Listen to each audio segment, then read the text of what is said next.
How do you play sea fairies?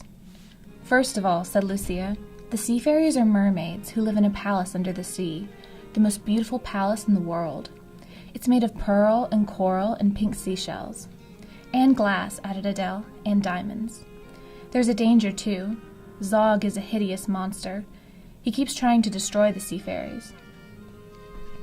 In this story, The Sea Fairies by Mara Stanton, the main character is a young girl called to babysit 3 girls whose mother has been in a terrible car accident. In an effort to cheer them up, they start playing a make-believe game called The Sea Fairies.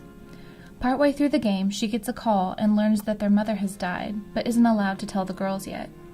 Stanton is able to take the oldest daughter, Christine, who can tell that something is wrong, and create an amazingly suspenseful situation and climax when they return to the game.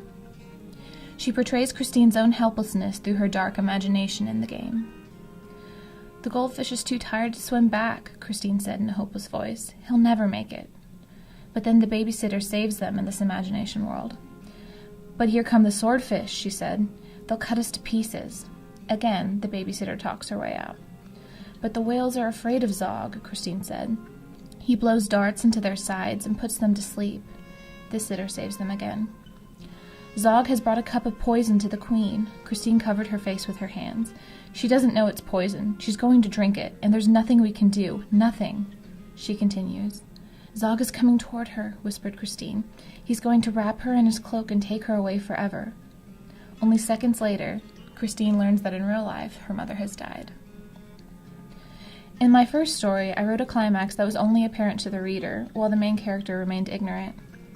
The climactic scene in The Sea Fairies is so unique in that the reader and the main character are aware that the mother has passed away, but towards the peak of the climax, we find out that Christine knows this in her gut, and she begins to realize it as well. This climactic scene influenced my second story, where I wanted both the character and the reader to have realizations. I love the idea of a huge climax involving family, but then is followed by a somewhat open-ended conclusion. Stanton's ends with the main character walking home in thought. It was as if Zog had worked one of his spells under cover of the black water. He had frozen the kingdom of the sea fairies, and only the ordinary girl was allowed to swim to the surface to resume her life as if nothing had happened.